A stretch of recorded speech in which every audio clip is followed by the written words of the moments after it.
Bonjour et bienvenue dans votre émission Apprends-moi, dans votre émission où on parle des sujets sans tabou, sans jugement, avec bienveillance.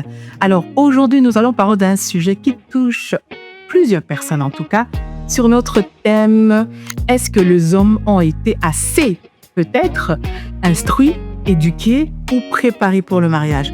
Alors, nous avions vraiment l'occasion de recevoir une servante de Dieu et surtout pas seulement une servante de Dieu, une maman qui va essayer de répondre à nos questions sur ces sujets. Bonjour maman Honorine. Bonjour Adélia, Comment vous allez? ça va bien, merci et vous-même. Merci. Et Dieu nous fait grâce en tout cas. Merci beaucoup maman Honorine pour votre présence. Je suis honoré de l'invitation. Merci vraiment, ça nous fait du bien parce qu'on a eu plusieurs questions. Comme on dit, apprends-moi nous apprend des choses que on ne parle pas, les choses qu'on ne nous a jamais dit ou encore des choses qu'on ne sait pas. Et Dieu nous fait grâce de recevoir des servantes de Dieu comme Amen. vous pour répondre à ces plusieurs questions que nous savions pas ou nous savons pas où aller en fait avec ces questions. Alors maman Honorine, avant qu'on commence, il y a peut-être quelqu'un qui ne vous connaît pas et va se demander qui est cette personne qui va répondre à toutes ces questions. Si vous pouvez vous présenter. Je suis pasteur Honorine de la Divine Alliance. Je suis épouse de l'homme de Dieu, apôtre Bolavi Isao, que j'aime beaucoup, beaucoup trop. Amen, que j'aime beaucoup, beaucoup. Et donc, il est visionnaire de la Divine Alliance.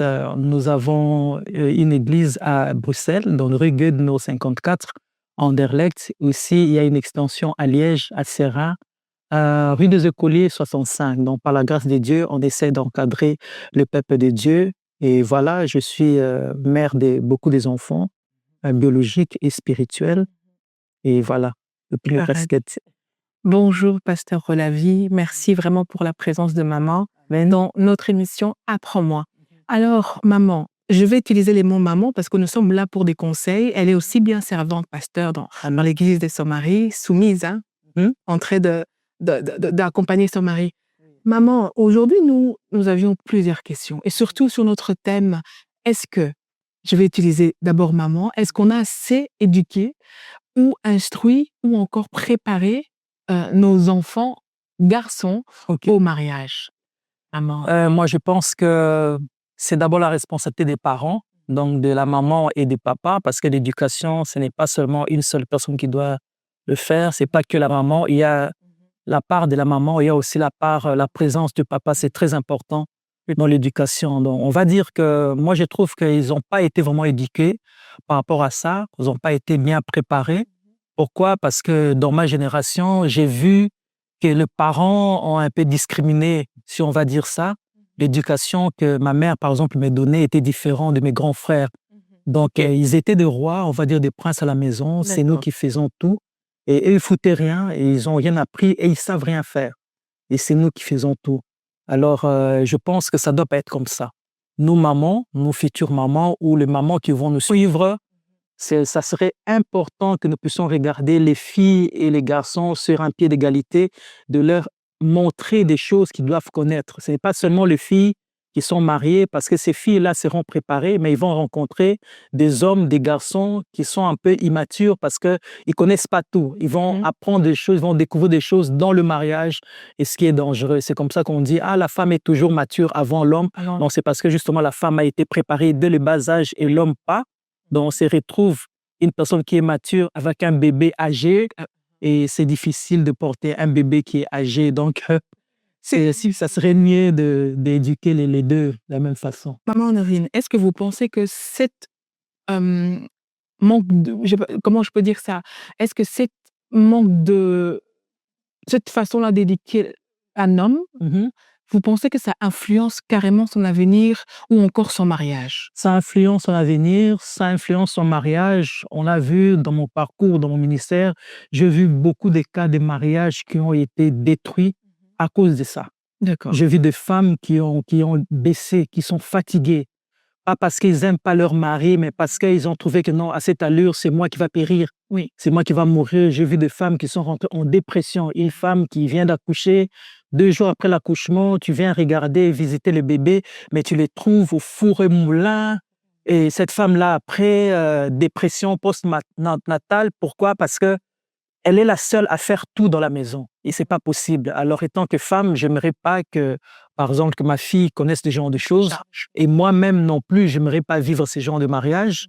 J'ai eu la chance, Dieu m'a béni d'avoir un mari qui est plus ou moins bien et je pense que dans l'éducation aussi de mon mari, ça a été plus ou moins la même chose. Mais la grâce qu'il a eue, c'est parce que lui, depuis qu'il était enfant, il a été à l'école, à l'internat. Ah oui. Et à l'internat, c'est une autre mentalité. C'est un peu comme des militaires, ils doivent apprendre, ils doivent nettoyer, ils doivent repasser. Et ce sont des choses qu'il a appris. Donc, quand toi, tu es en train de traîner, de faire quelque chose, il sait le faire, il le fait tout de suite. Donc, je pense que les parents doivent être vraiment regardants par rapport à l'éducation de filles et de garçons. Et parlons de l'éducation, maman Honorine. Apparemment, par rapport à plusieurs hommes que j'ai pu rencontrer, ils m'ont dit qu'on ne peut pas éduquer un homme Mhm. ou encore on ne peut pas utiliser apprendre à balayer, à préparer comme éducation. Parce que pour eux, l'éducation, c'est dire bonjour, dire merci, dire au revoir, respecter son prochain. Mais éduquer comme on le fait, parce que j'ai eu plusieurs sœurs qui ont dit, il y avait carrément une grande différence. Ça veut dire que moi, je rentre de l'école avec cette chaleur, je dois balayer, je dois prendre de l'eau, je dois faire le pondo. Par contre, l'autre, il doit, je ne sais pas, rester avec papa ou papa doit lui montrer, un homme ne pleure pas. Malheureusement, ils n'ont pas eu la chance d'avoir des parents qui pouvaient les aider, mais ça aurait été très bien pour eux. Donc, un homme doit apprendre tout ça. Ce n'est pas de l'humiliation ou quoi, mais c'est une nécessité grave. Aujourd'hui, nous habitons ici en Europe, on est en Belgique, on est en France, Allemagne, ailleurs. On voit qu'ici, c'est pas déjà par rapport à l'égalité de l'homme et de la femme, mais on a vu les hommes ici, ils sont différents de nos hommes. Et c'est ça le problème. Et le problème, c'est quoi? Un homme ici, c'est un homme qui ne dépend pas de la femme. Donc, femme ou pas femme, il peut survivre. Mais nos hommes dépendent de leur femme. Parce que sans leur femme, c'est difficile. C'est vraiment difficile au quotidien. Donc, moi, je pense que ça a des conséquences énormes et on doit faire attention à ça. J'ai vu de foyers qui ont été détruits. J'ai vu de gens qui sont morts à cause de ça. J'ai vu de couples qui s'aiment même jusqu'aujourd'hui, mais qui veulent pas se remettre ensemble parce que chacun dit non, non, nazapez-moi la bateau. Non, non, non. Non, non, non. Moi, j'ai un témoignage qui est un peu poignant de ma famille. J'ai vu ces choses dans ma famille, l'éducation que nos parents nous donnaient. C'était complètement pas une très bonne éducation parce que moi, je voyais mes frères se faisaient frapper par mon père parce que quand ils rentraient, par exemple, dans leur cuisine pour se servir dans la casserole, on les traitait de voleurs, de sauvages. Oui, Donc, ils ne pouvaient pas rentrer dans la cuisine. Oui, lokoso. Moi, mobali a fongolaranzungute. Donc, c'est un interdit. Un garçon ne peut pas ouvrir le casserole. juste la casserole, ouvrir, tu ne peux pas parce que c'est un garçon, tu es un garçon. Et nos garçons là, dont mes grands frères n'ont rien appris. OK. Mes garçons, pardon, on va dire mes garçons, mes grands frères ne savaient rien faire. Et alors, j'ai un grand frère, un autre qui sait quand même faire des choses parce qu'il a été plusieurs années déjà depuis l'enfance ici en Europe, donc il a eu une autre mentalité par rapport à ceux qui sont restés. Mais j'ai un autre qui vient avant moi, il est mort de ça. OK. Il est mort comment? Parce qu'il s'est arrivé, il a eu la bourse d'études, il est arrivé en Italie, toute la bourse allait au restaurant parce qu'il devait manger. OK. Toute la bourse, il fallait appeler quelqu'un 1 ou 2 fois par semaine pour arranger la maison, nettoyer. Après un moment, le gouvernement a changé au Congo. C'était plus le premier régime ou le deuxième régime. L'argent ne venait plus. Il s'est retrouvé que c'était pas possible. Il a fait connaissance d'une fille, mais pas pour fiancer cette fille-là. Il a fait connaissance de la fille pour trouver une aide ménagère. Oh, OK, par La fille venait, copain, copine, et c'est elle qui faisait presque tout, mais elle faisait ça malgré elle, parce qu'elle aussi, elle a été élevée d'une autre manière, de la même manière que les garçons, parce que c'est une fille d'une autorité et elle sait faire des choses, mais elle n'avait pas eu l'habitude de faire ça tout le temps. Donc, elle était fatiguée. À un moment, elle a pris seulement ses bagages, elle est partie, elle a fui. OK. Elle est partie avec les enfants, elle est rentrée au Gabon. Là-bas, elle peut encore être comme une reine parce qu'il y a les serviteurs et tout ça. Oui. Et l'homme ne voulait pas rentrer parce que c'est un vrai Congolais qui se respecte. Il ne peut pas suivre une femme, pas vivre au crochet de la femme. Donc, il est resté seul en Italie, mais la femme lui manquait, les enfants lui manquaient. Il a commencé à boire, il a commencé des dépression. Quand tu rentres dans sa maison, c'était une porcherie parce qu'il n'avait plus l'argent et tout, c'était la femme qui faisait. Et il a attrapé des maladies et il est mort. et il est mort. Et sur base de ça, moi, j'ai pris la décision, j'ai dit, je dois vraiment aider mes garçons. Si un jour ils doivent faire le choix de se marier ou de trouver des fiancés, ça ne sera pas parce qu'ils ont besoin de quelqu'un pour aider, mais ça sera le choix parfait pour fonder des familles. Donc, moi, j'ai eu mon fils qui est parti aux États-Unis parce qu'il a fait l'école de basket. Il est retourné, mais il s'est fait plein d'argent parce qu'il s'est retrouvé avec des garçons qui ont eu la même éducation que nos frères ont eu, qui ne savaient pas préparer, qui ne savaient pas faire la lessive. Et c'est lui qui faisait la lessive pour tout le monde. Ils étaient dans une maison avec 7 coéquipiers, chacun sa chambre, et c'est lui qui faisait la lessive. Quand il faisait à manger, tout le monde venait. Tu as mangé quoi? Tu as mangé quoi? Et ils donnaient leur argent de poche à mon fils, et c'est mon fils qui faisait des courses, et c'est lui qui préparait. C'était lui le cuisinier de la maison. On lui donnait des cadeaux. L'argent de poche qu'on lui on envoyait, il n'utilisait pas. Il a fait ses provisions. Il a acheté des choses pour retourner. Quand il est retourné, il n'avait pas presque besoin de beaucoup de choses. Directement, il était prêt pour faire son stage, pour aller à l'équipe de Charleroi en première division, parce qu'il était déjà préparé. Donc, c'est des choses que je dis, un garçon comme ça, quand il viendrait me dire, maman, je veux me marier, je dis, OK, ça va. C'est qui l'heureux élu? On va voir si l'éducation est bonne, les bases. Et il peut partir parce que je sais qu'il est bien, il est prêt. Donc, c'est quelque chose qu'on doit faire attention. Ni t'était l'histoire qui m'est arrivée, peut-être je ne ferai pas attention. Oui. Mais là, je lance un appel à tous les parents pour dire que filles ou garçons, c'est tous des enfants. Aimez-les de la même façon, éduquez-les de la même façon. C'est pour leur avenir, ça les servira énormément. On a vu même dans la Bible, moi, bon, je ne sais pas. Je ne connais pas la Bible, on connaît en partie, mais je n'ai pas vu dans la Bible un verset qui me dit que les tâches ménagères, c'est pour les femmes et les autres tâches, c'est pour l'homme. Je n'ai pas vu ça. Dans la Bible, j'ai vu des hommes qui faisaient à manger. Oui. J'ai vu, comment il s'appelle encore? Gédéon. Gédéon a rencontré l'ange de l'Éternel. Il a dit, ah, si j'ai trouvé grâce à tes yeux, attends là, je vais t'amener mon offrande. La Bible dit, il est rentré, il a préparé et il a ramené la viande, la sauce et le pain. L'ange d'Éternel a mangé. On a vu Abraham, le père, le patriarche, que nous sommes descendants. Abraham a vu les 3 anges qui sont apparus. Il les a accostés. Il a demandé de préparer. La Bible dit, il est rentré à la maison. Il a demandé à sa femme de faire le gâteau. Et il est sorti. Il a apprêté un veau, bon gras. Il a donné à un serviteur pour le préparer.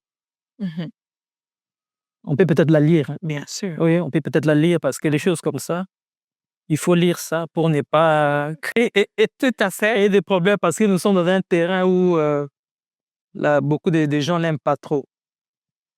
Alors, il dit quoi? Genèse chapitre 10. Genèse chapitre 10. Oui. Attends, je vais mettre un peu.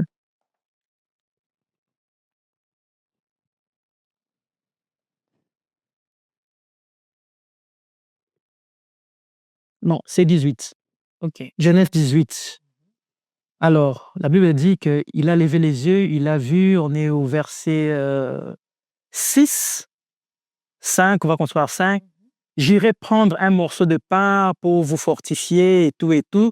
Verset 6, Abraham alla promptement dans sa tente vers Sarah et il dit, vite, 3 mesures de fleurs de farine pétries et fais des gâteaux. Verset 7, et Abraham courut à son troupeau, prit un veau tendre et bon et le donna à un serviteur.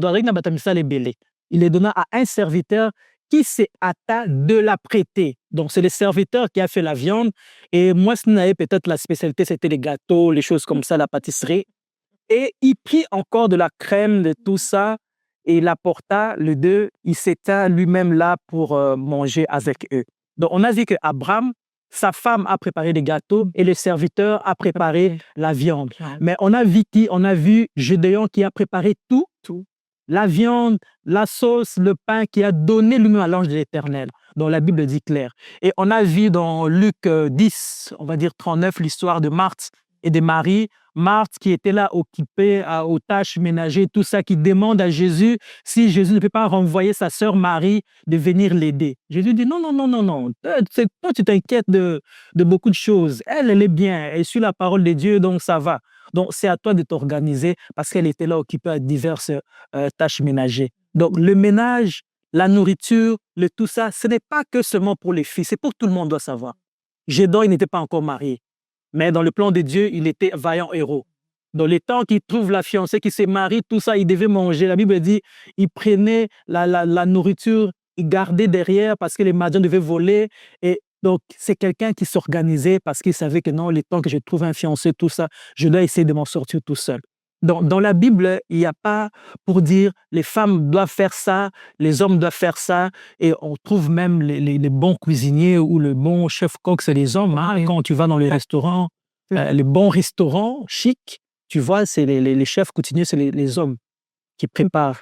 Donc, cette histoire-là, je pense que c'est peut-être une mentalité de l'Afrique ou des autres contrées du monde, mais si on doit suivre l'exemple de la Bible n'a pas discriminé. Je ne pense pas que la Bible a discriminé. Tout le monde est vraiment enfant de Dieu. Tout le monde a été à part égale, comme dit la Bible, quoi. Maman Honorine, imaginez que c'est notre culture. Mais cette culture-là, hein, ou encore, on ne va pas citer des tribus ici, mais imaginons que ces tribus-là fonctionnent comme ça. Et que la femme, comme on dit, la femme de la place, c'est à la cuisine, et la place de l'homme, c'est aller chercher de l'argent. Okay. Vous, en tant que servante de Dieu, vous avez beaucoup de jeunes filles en tant que maman, hein, mais comment on fait? Je donne un exemple. Je suis une femme avec mon mari, on travaille tous les deux. Comment on fait pour partager nos rôles? Parce qu'on va dire, parce qu'on entend, on dit, Dieu a dit la femme doit prendre soin de l'homme, etc., etc. C'est la Bible. On peut nous rajouter la soumission. La Bible a été interprétée. Tu sais, déjà, moi, j'ai quelque chose qui me chiffonne déjà par rapport à la soumission. J'ai comme l'impression, c'est pas que j'aime pas la soumission, j'ai comme l'impression que beaucoup de gens ne comprennent même pas la définition de la soumission. La définition de la soumission. La soumission, ce n'est pas ce que les gens pensent. C'est par rapport à notre culture qu'on a voulu que ça soit comme ça. Donc, c'est un peu comme Jésus qui a dit aux gens qui voulaient lapider la femme. Si Abraham a dit de lapider, c'est parce que ça vous arrange, vous. Mais au commencement, c'était pas comme ça. Donc, la soumission, déjà, quand tu cherches la définition de la soumission, c'est rentrer sous la mission de. Sur la mission de. C'est ranger sous l'autorité de quelqu'un. Donc, ça veut dire que là, moi, j'ai un ministère. J'ai fait des émissions, j'ai une chaîne, j'ai des choses que j'ai fait quand on m'invite dans les églises pour aller les conventions, tout ça. Ça, c'est mon ministère. Mais mon mari a un ministère, Isa au ministère, et moi, je suis soumis à lui. Ça veut dire que peu importe que je sois invité quelque part, comme mon mari dit, il y a une convention que j'ai organisée, je vais décommander mon invitation parce que mon rôle, c'est de soutenir la mission de mon mari. Okay. Ou je lui demande, écoute, est-ce qu'il n'y a pas moyen de changer ta date parce que je me suis déjà engagé quelque part, mais je suis obligé d'aider parce que je dois perfectionner sa mission. C'est la vision que Dieu lui a donnée et Dieu attend de moi que je sois son aide. Okay. Je dois aider pour que sa mission arrive à terme. Donc, quand il sera jugé, moi aussi, je serai comme au tribunal complicité de meurtre. Non, parce que tu n'as pas aidé, tu as vu quelque chose, tu n'as pas aidé. Donc, il faut être là. Dans la soumission, ce n'est pas ce que les gens pensent. C'est que les gens aimeraient peut-être dire par rapport à la femme, que la femme doit être obéissante aux toutes les choses, aux caprices que les hommes disent oui, amen. Voilà, c'est un peu ça. Mais c'est un peu ça. Mais par rapport aux cultures, Yaya, maintenant, étant que chrétien, il faut choisir. Parce que moi, j'ai vu même des serviteurs de Dieu, qui sont serviteurs de Dieu chrétiens, mais qui disent, dans la coutume, ce n'est pas comme ça. Il faut choisir. C'est quel mariage que tu veux prendre comme exemple? C'est quel mariage? C'est quel mariage? Comme exemple. Chrétien, tu prends l'exemple du mariage de tes parents ou tu prends l'exemple du mariage que Christ a recommandé. Si c'est un mariage chrétien, ça doit être basé sur les normes que Christ a donné. Okay. Qu'est-ce que Christ a donné pour le mariage? Christ a dit que la femme devait se soumettre à son mari en toutes choses. Okay. En toutes choses. Et le mari devait aimer sa femme. Aimer comment sa femme, pas prendre le modèle de son père. Aimer sa femme, pas aimer sa femme comme son père a aimé sa mère. En plus d'être 5 mamans, il y a encore des concubines qui ont fait des enfants par seconde. Non, ce n'est pas ces modèles-là. Donc, c'est aimer sa femme comme Christ a aimé l'Église. Christ a aimé l'Église comme moi. Christ a supporté les caprices de l'Église. Christ a trouvé une Église qui était imparfaite. Christ a trouvé une femme qui n'avait pas de bonne réputation. Et il a fait que cette femme-là soit honorée, que cette femme-là, qu'on dise que c'est la femme de quelqu'un. Donc, c'est comme si tu as ramassé une femme prostituée et tu as fait de cette femme-là femme de ministre.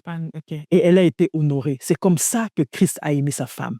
Et les hommes doivent aimer leur femme comme ça. Pas selon le modèle de la famille, pas selon le modèle de la culture, mais selon le modèle de Christ. Maintenant, si tu fais le choix d'aimer et le modèle de la famille et le modèle de Christ, ça ne peut pas aller. Donc, il faut choisir. Et la plupart de nos bien-aimés choisissent le modèle de la famille. Peut-être c'est plus facile. Ça lui permet aussi que c'est, comment on dit, c'est laser un peu le mal. Ça facilite un peu la facilite beaucoup de choses, mais aimer comme Christ, ce n'est pas une tâche facile pour les hommes. Hein. Maman Honorine, allons un peu dans ce concept-là de la famille culture, où la culture, en tout cas, c'est ce qu'on voit aujourd'hui, la culture nous dit que la femme, c'est la cuisine, la femme doit faire ça et c'est l'homme qui va aller chercher de l'argent. Maintenant, nous sommes en Europe. Oui, maman. Et dans cette Europe où on sait tous, on ne le fait pas parce que les hommes nous poussent à le faire, parce qu'on doit le faire, parce que les choses, les circonstances demandent ainsi. Maintenant, la femme qui travaille, l'homme qui travaille. Maintenant, maman Honorine, vous en tant que femme, en tant qu'épouse, et comment vous pouvez conseiller à cette couple-là où cet homme, il rentre du travail, il ne fait rien parce que la place de la femme, c'est dans la cuisine. Ça veut dire que c'est un homme qui n'aime pas, c'est sa femme. La femme revient fatiguée, mais la femme qui doit préparer. Non, la femme doit revoir l'amour de son mari. Si on aime, on ne fait pas souffrir. Quand moi, je vois mon mari, quand je travaille, et que quand on arrive, lui aussi, il arrive, quand il me voit déjà commencer à faire des choses, il vient poser la question, qu'est-ce que je peux faire? Parce que c'est quelqu'un qui aime manger. Pour que ça aille vite. Parce qu'il veut que ça finisse vite, parce que l'objectif, c'est lui doit manger. Parce que quand on va faire tout seul, ça va prendre du temps. Alors lui dit, pendant que toi, tu fais déjà les poissons, tu frites, moi, je mets déjà l'eau pour la semoule, parce qu'il veut que ça soit déjà prêt. Donc, il se sent, ça ne lui dérange pas. Et on a reçu un invité, un ami à nous, qui venait de l'Afrique, justement, et on a servi à manger. Alors, il y avait les légumes, il y avait les poissons. Alors, il mangeait, et il dit, c'est bon les légumes, la viande aussi, c'est bon le poisson. Moi, j'ai dit, les 4 repas qui sont là, moi, j'ai préparé 2, mon mari aussi a préparé 2. Alors, il dit, sûrement que ton mari a préparé le poisson parce qu'il n'y a pas trop de sel. Moi, j'ai dit, non, c'est les légumes verts là que mon mari a préparé. C'est lui qui a préparé. Moi, j'ai dit, oui, c'est lui qui a préparé. Donc, le poisson là qui n'a pas de goût, c'est moi. Parce que comme moi, j'ai des problèmes avec hypertension, et que je dois faire attention avec le sel et tout ça. À la maison, tout le monde supporte qu'on mange sans sel. Donc, je ne mets pas du sel. C'est la personne qui va mettre sa quantité de sel pendant qu'il mange. Donc, j'ai oublié de te dire de mettre le sel parce que moi, je prépare sans sel.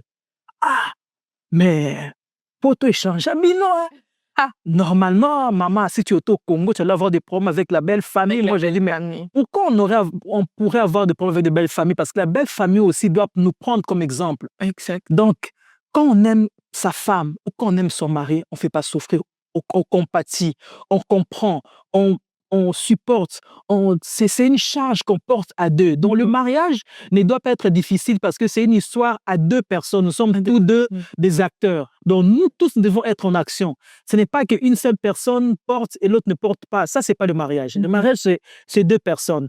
Et quand on aime, on ne s'occupe pas, coutume, culture, famille, tout ça. On aime et on construit et on va rejoindre tout avec l'amour. On rejoint sans le savoir, sans le vouloir. On va rejoindre facilement le modèle de Christ parce qu'il y a l'amour. Parce que Christ, c'est l'amour. Tout à fait. Parlons même de cette histoire des cultures. Aujourd'hui, apparemment, moi je dis toujours apparemment parce que c'est sans le dire. Les ont dit. Apparemment, il y a beaucoup de situations pas réglées ou de conflits dans le couple parce que les hommes, encore une fois de plus, n'ont pas été préparés à gérer des conflits ou encore éduqués parce que un homme à l'époque, comme on m'a donné un exemple, on dit, Sœur Delia, à l'époque, quand un homme il pleure, on dit, ne pleure pas, tu es un homme ne pleure pas. Et qu'est-ce qui se passe? À chaque fois, il y a des situations, l'homme doit surmonter. Alors, quand ça arrive dans le mariage, surmonter là, ça ne suffit pas quand on est à 2, maman. C'est comme ça, psychologiquement, on a fait de nos hommes des hommes qui sont très sensibles. Ils sont, apparemment, on voit qu'ils sont forts, mais ils sont très fragiles. Parce qu'on a le simple fait de les interdire de ne pas pleurer, c'est très grave. Parce que pleurer, c'est une thérapie. Tout à fait. Scientifiquement, pleurer, c'est une thérapie. Quelqu'un qui pleure, c'est quelqu'un qui dégage, c'est quelqu'un qui sort toutes ses difficultés, ses émotions. Et cette personne qui pleure, ça veut dire qu'il encaisse, et après, il aura des problèmes de santé parce qu'il y aura la pression, il y aura la dépression, il aura toutes ces choses-là. Et ce n'est pas bon. Un homme, c'est un être humain. Une femme, c'est un être humain. On ne doit pas exiger beaucoup à l'homme, soi-disant, parce qu'il est fort, tout ça. Il est peut-être fort physiquement, mais il a la sensibilité. Si on prend l'exemple de Adam, le premier homme qui existait, il était très sensible. Hein? Il était très sensible, ça ne lui dérangeait pas de parler, ça ne lui dérangeait pas de complimenter, ça ne lui dérangeait pas de dire des mots d'amour. Dès qu'il a vu la femme, ouah, il a commencé à faire des poèmes. Ah, cette fois-ci, vraiment, c'est l'os de mes os. Qui lui a inspiré que c'est l'os? Donc, c'est lui-même, il a senti en lui que, ah non, non, non. Donc, il a commencé à dénoncer quelqu'un qui était sensible, qui parlait, qui s'exprimait. Et cet homme-là, c'est l'homme qu'on aimerait avoir aujourd'hui, un homme qui parle. Moi, je ne sais pas si j'ai déjà vu mon père complimenter ma mère une fois. Et c'est cette éducation-là qu'on a léguée à nos frères. Et c'est difficile. Et moi, personnellement, dans mon couple, on a travaillé ça avec mon mari. OK. Mon mari, au début, il te voyait bien habillé, tout ça. Il avait du mal à dire que « Ah, tu es bien habillé ». Il aimait bien. Ah, tu vois, par les regards, il aime ça. Mais les dire, c'était difficile. Alors, j'ai un garçon, mon troisième garçon, qui est un poète. Depuis qu'il avait 2 ans, c'est un poète. Quand il voit quelqu'un, oh, tu as des beaux cheveux. Déjà, la crèche, quand il déposait la crèche, il voyait les filles blanches avec leurs cheveux. Oh, c'est moya, il tient des cheveux. Donc, c'est quelqu'un qui parle. Alors, c'est un garçon, dès qu'il me voit comme ça, ah, maman, c'est joli, hein, mais tu aurais dû peut-être mettre de l'autre couleur que. Alors, il dit, ah, toi, toujours, moi, c'est un moutozara, toujours pressé au loulae. Alors moi, j'ai dit, mais si tu ne le fais pas le premier, donc il y aura les autres qui vont le faire. On a dû travailler ça, on parlait. Bien que ce n'est pas toujours ça, mais il le fait quand même. Tout à fait. Des gens, tu as un billet en vert, alors il va regarder. Maya vert, le Maya vert, hein? Alors, on fait avant tout ce qu'il dit. Oh, papa, quelle façon de complimenter. Moi, j'ai dit, non, il le fait bien, à sa façon. À sa façon. Il n'a pas appris ça. Et tout à On ne fait. va pas exiger beaucoup de lui. Mais le fait déjà qu'il dit Maya vert, ça veut dire que Maya vert, il aime bien. Maya vert, ça te va bien. Maya vert, c'est la couleur du jour. Il dit, le lait à Maya vert, hein? Maya vert. Donc, ça veut dire que Maya vert, ça te va. Ça te va. Donc, tout à fait. Il y a eu un travail. Parce qu'avant, il ne pouvait même pas dire ça. Alors, tu dis, il te dit, pourquoi tu n'as pas mis l'autre que tu avais mis la fois passée? Ah, mais moi, je pensais que tu n'aimais pas. Oh non, c'était bien. Mais au moment même, il n'avait pas dit. Alors, quand on a parlé, moi, je lui disais tout le temps, ah, tu es bien habillé, ah, ça te va bien, ah, change de cravate, ça, c'est pas joli, ah, j'aime bien cette chemise. Ah. Donc, je l'ai dit, et ça fait en sorte que lui aussi puisse... Alors, il fait, toi aussi, tu trouves que la couleur est bien? Ah oui, ta couleur, ça te va bien. Moi aussi, je trouve que ça aussi, ça te va bien. Et c'est comme ça que tout doucement, il n'y a personne qui nous a montré, mais on a parlé, et on a compris qu'on devait faire ça. Parce que, imagine-toi, tu as une femme qui est bien habillée, qui est belle, et que les autres ailleurs disent toujours complimente.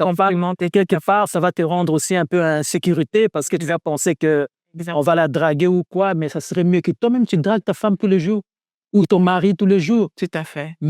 Donc, si on a bien compris, maman Honorine, elle nous fait comprendre que dans le mariage, il n'y a pas l'exemplaire de mes parents ou de qui que ce soit. Moi, on vient dans le mariage, il ne faut pas regarder, ce sont des mauvais exemples.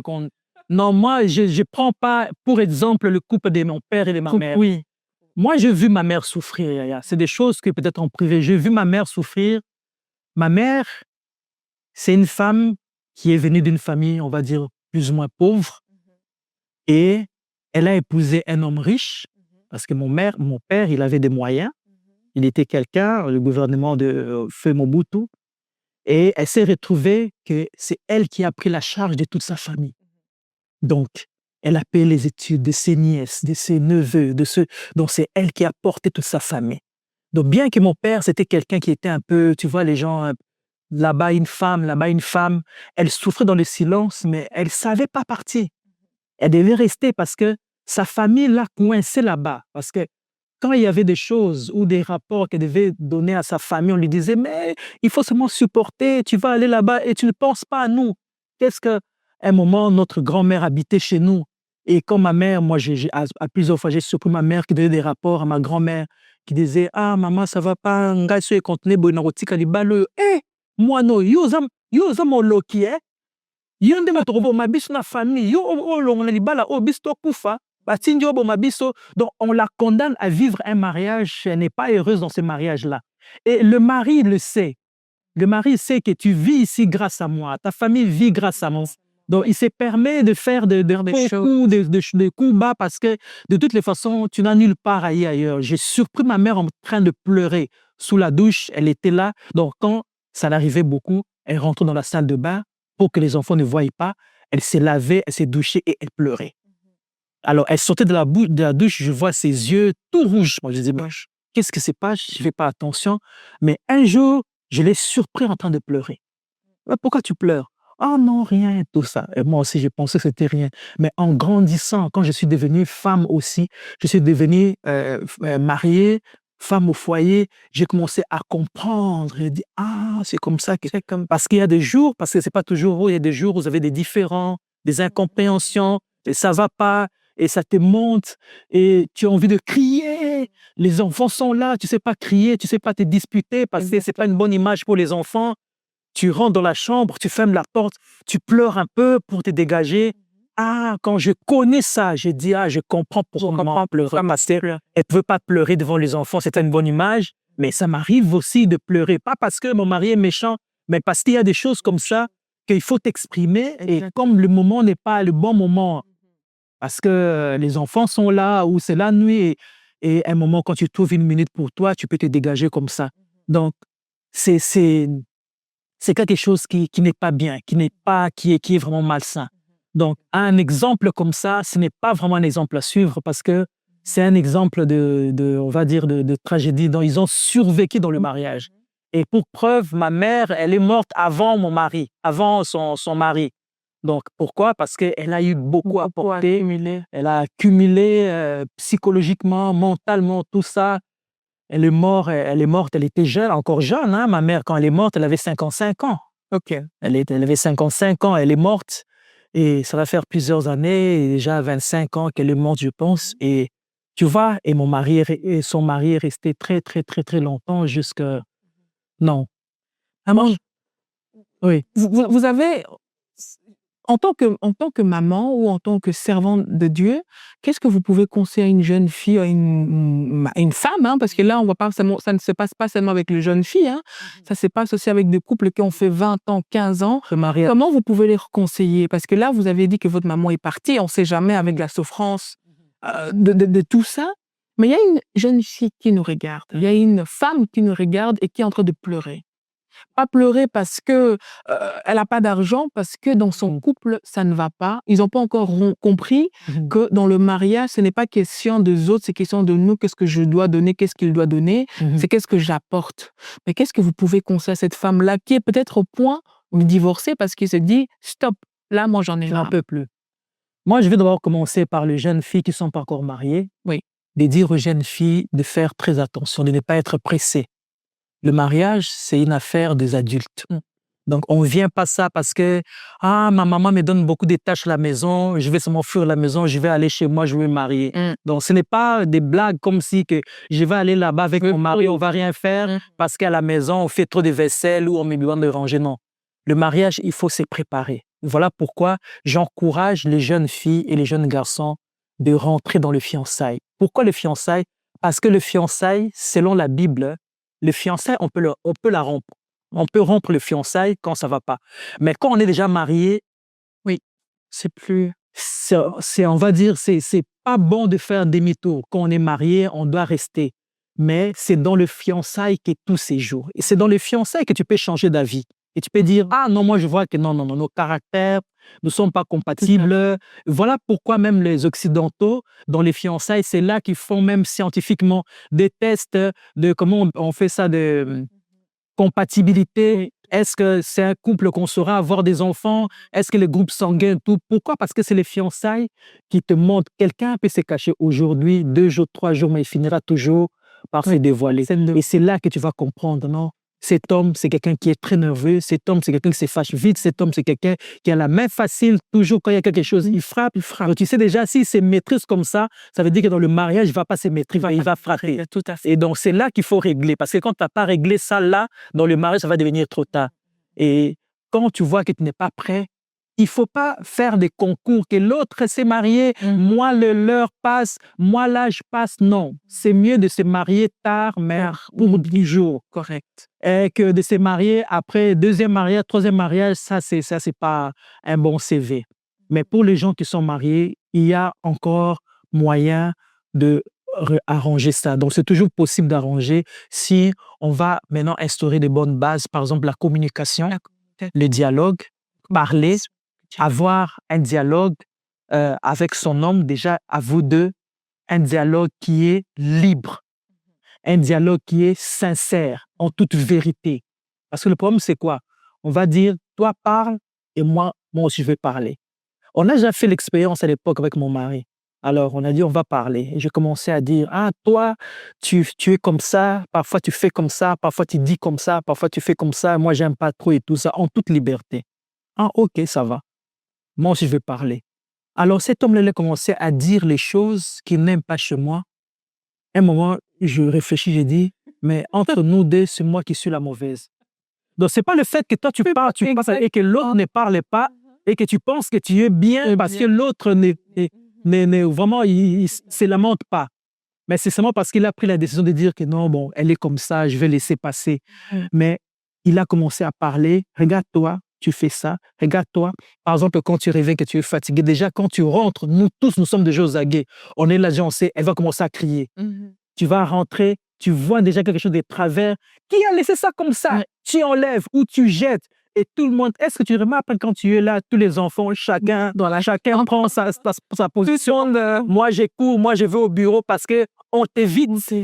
Pas parce qu'on t'aime pas, parce qu'on ne veut pas avoir affaire à toi. Exactement. Mais maintenant, quand tu dis, ah, quand je viens, j'ai fait tout toute seule, il n'y a personne qui m'aide, comment on va t'aider parce qu'on sait que tu es énervé? Exactement. Donc, quelque part, je me dis, ah, je pense qu'on ne m'aide pas, mais si on ne m'aide pas, c'est parce que moi, je ne suis pas d'humeur à laisser les gens m'aider. Donc, vous avez quand même cette capacité-là de vous rendre compte de la situation. Je me rends compte, je me remets en question, je me dis, j'ai besoin qu'on m'aide, mais on va m'aider comment si je viens toujours énervé? Le fait que je viens et que je trouve que tout n'est pas dans un bon endroit, je commence à m'énerver et ça fait que les autres, ils ne savent pas m'aider. Peut-être ils ne m'aident pas parce qu'ils ne veulent pas, ils ne m'aident pas parce qu'ils ne savent pas comment organiser Les choses. Alors maintenant, qu'est-ce que je faisais quand je viens? J'ai dit, bon, toi, fais ça, toi, arrange ici, toi, arrange ici. Après, un moment, moi-même, j'ai fait peinard parce que le lourdement occupé. Non, c'est pourquoi? Parce que ça a permis d'arranger, d'organiser. Donc, le dialogue, c'est très important.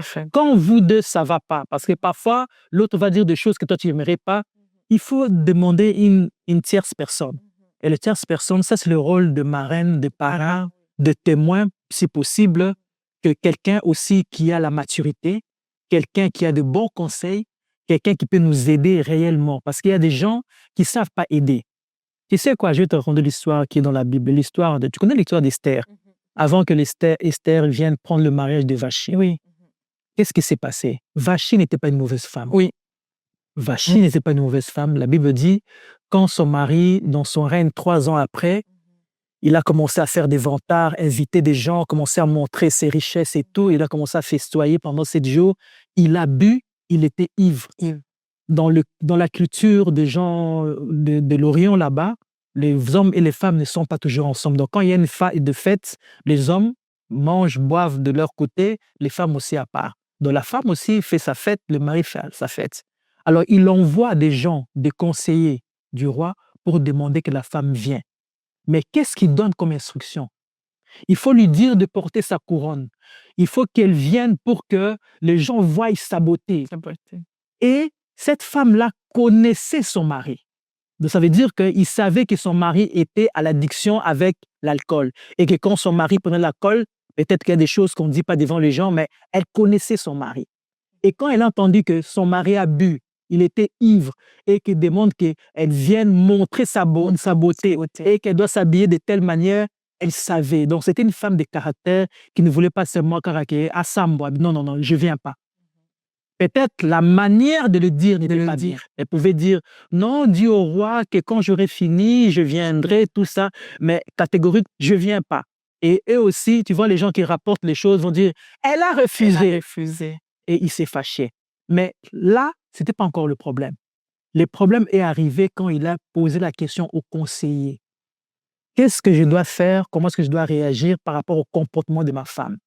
Tu sais, quand tu commences déjà à mettre les gens dans ton couple, les gens viennent maintenant. Il y a des gens qui aiment ton couple, il y a des gens qui espèrent seulement que ces couples-là s'arrêtent, et il y a des gens qui n'aiment pas ces couples, et il y a des gens que tu penses les sages, mais en réalité, ils ne sont pas sages pour toi. Exactement. Ils ont dit non, il faut la détrôner parce que les autres femmes vont suivre son exemple.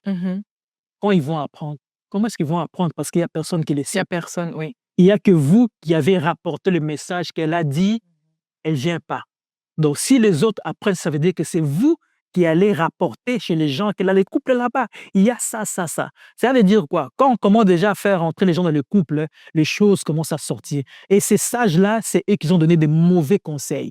Dire que non, il faut trouver d'autres femmes, il faut amener des filles vierges, comme ça tu vas choisir. Parce qu'on a dit le roi, après, quand l'alcool est fini, il a pensé à sa décision. Il a pensé à la manière dont elle avait traité sa femme, mais il ne pouvait plus faire marche arrière. Et pourtant, il était le roi. Moi, je dis, il pouvait changer la loi. Oui, parce que la loi, c'est le roi qui le décret, il a dit, on a signé, il pouvait aussi changer. Mais l'orgueil a fait que il n'a pas pu changer. Il a épousé Esther. En tout cas, Esther était bénie. On est béni par Esther. L'histoire là nous inspire beaucoup. Mais remarque, depuis que le roi a épousé Esther, le roi n'a jamais plus fait de festin comme l'avait fait à Vachi. Tout à fait. Donc, le comportement de Vachi avait enseigné le roi. Donc, le roi l'a su que non, Masanga, addiction nanga, l'alcool, c'est ça qui a fait que je puisse perdre Vachi. Parce que pour remplacer Vachi, ils ont pris 1 an. Oui, la Bible dit qu'elle était une femme très belle. Donc, il y a des gens comme ça qu'on ne remplace pas. On ne remplace pas. Elle est là, elle est partie, elle n'a rien dit. Vachi, ce n'est pas le genre de femme qui va dire « Eh, avant, il faut tout, non. » Elle est seulement partie parce qu'elle connaissait sa valeur. Ou elle n'a pas fait de vidéo sur TikTok. Elle n'a pas fait TikTok parce qu'elle savait que son mari aura du mal à la remplacer. On a fait 1 an à choisir. Même Esther, là, il fallait donner le temps, mettre les huiles, arranger. Mais hier, où il était, elle, c'était beauté naturelle, pas les fonds de teint, tout ça. Mais les autres devaient mettre les huiles et tout ça pour que roi Alou-Laban, pour remplacer Vachi. Mais les comportements Ouasakina Vachi, même à Esther, il n'a jamais plus fait ça. Au contraire, à Esther, il a changé. Quand la loi venait, Mardoché, il fallait bâtir une importance, tout ça et tout. Il a dit que non, avant Vachi, je n'ai pas pu changer, mais ici, je dois changer parce que si je perds aussi Esther, et Vachi, c'était 1 an. Esther, combien des années pour trouver une autre reine? Donc, il a changé la loi pour que l'oncle d'Esther ne meure pas, Mardoché.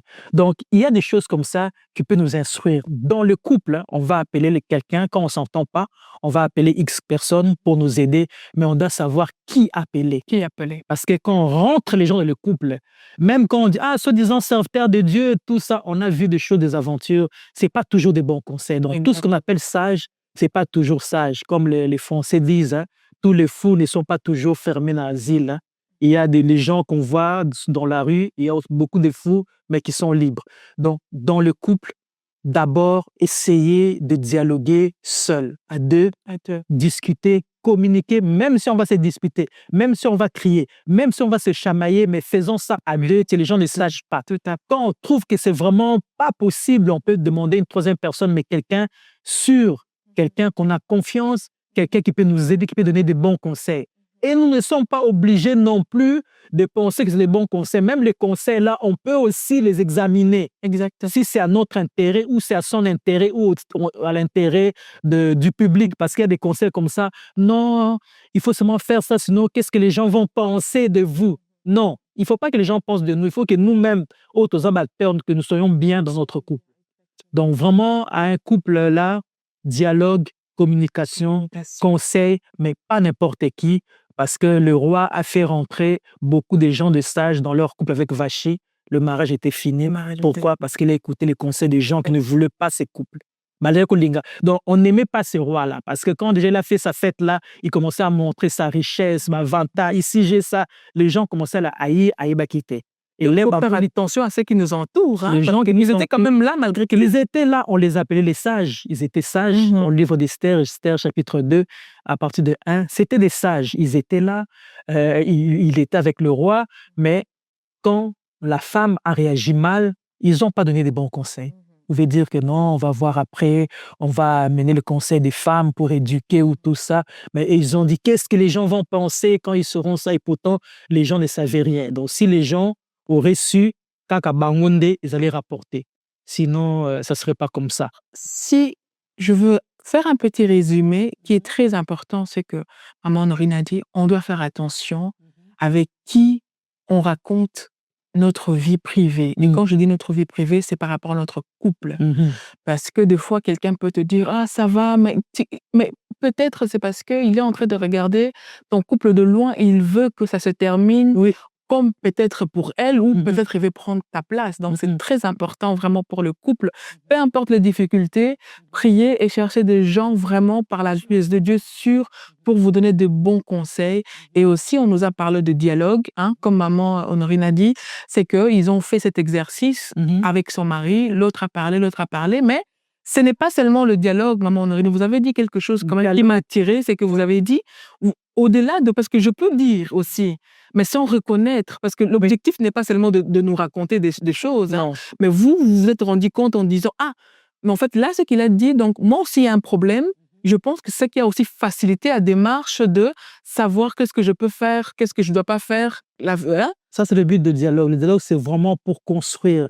Nous parlons pour essayer de trouver là où ça ne marche pas, essayer de réparer. Nous ne construisons pas pour commencer à trouver là où ça ne marche pas et commencer à juger, et dire c'est ta faute, c'est toujours ta faute, ça a toujours été toi. Non. Le but, ce n'est pas de savoir qui a fait beaucoup de tort, non, c'est où est-ce qu'il y a de tort.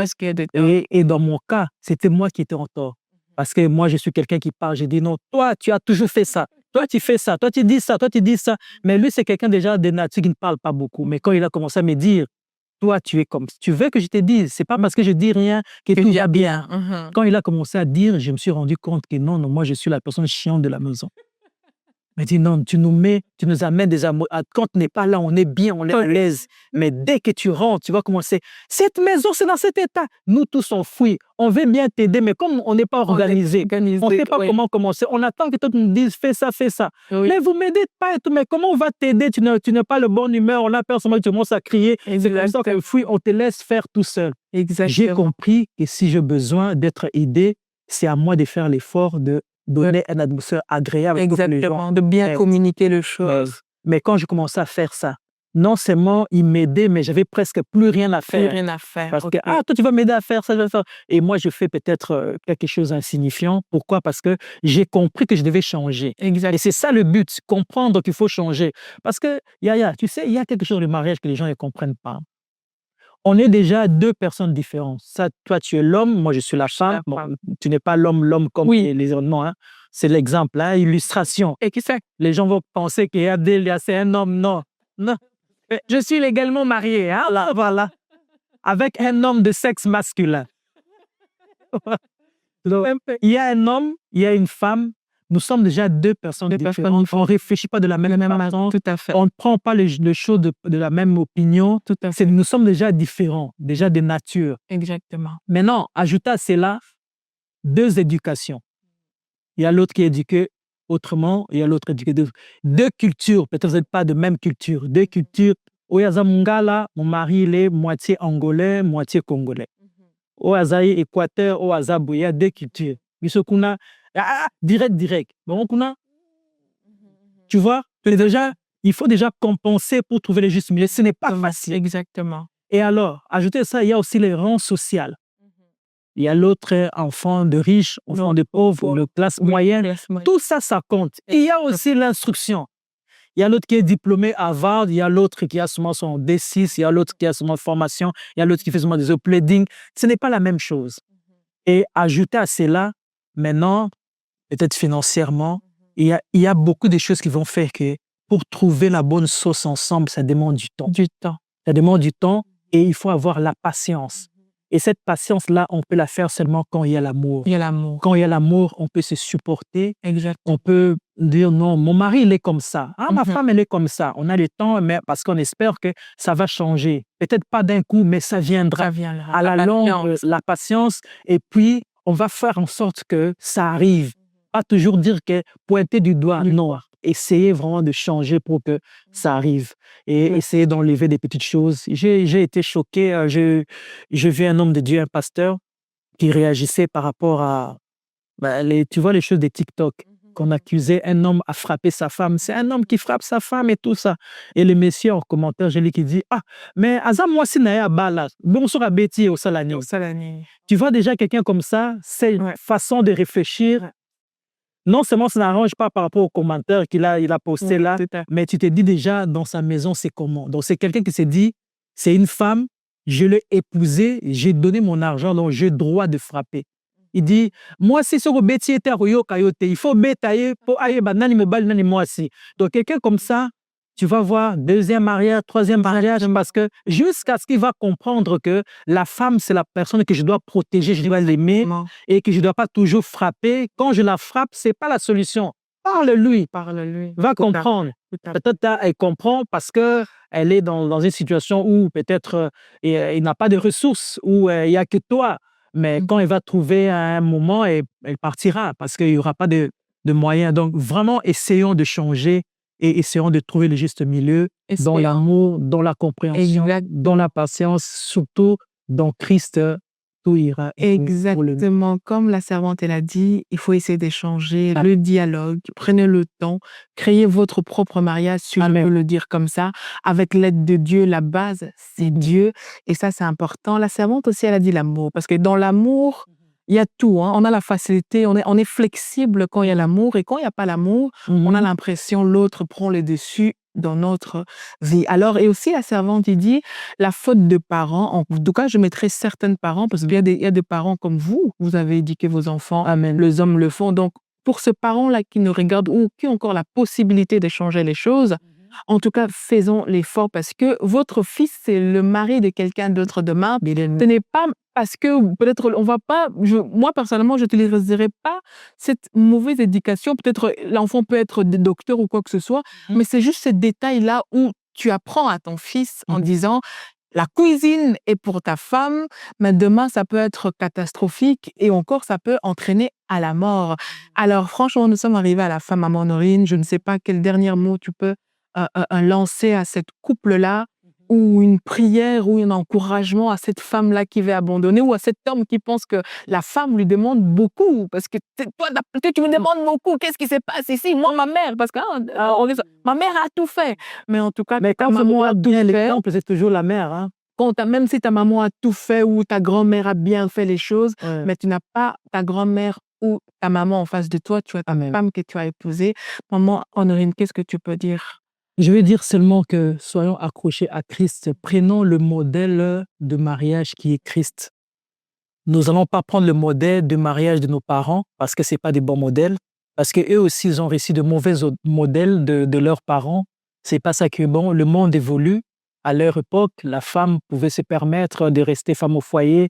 Le monde n'était pas difficile. L'argent avait de la valeur. Il y avait des gens qui pouvaient aider la femme.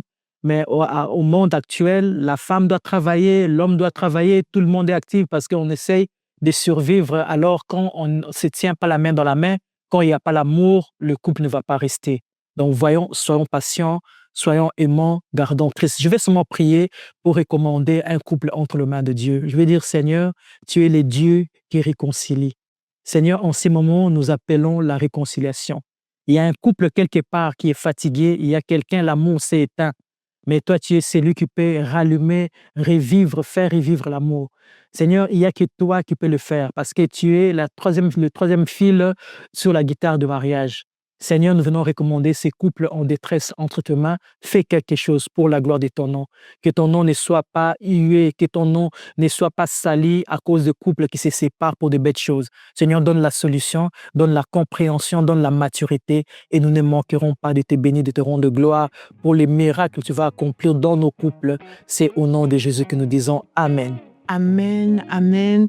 Merci à vous, que mon Dieu vous bénisse. Restez connectés sur votre plateforme, dans votre émission Apprends-moi, où nous parlons de sujets sans tabou, avec bienveillance, avec beaucoup d'amour, sans jugement. Que mon Dieu vous bénisse. Restez connectés. Amen.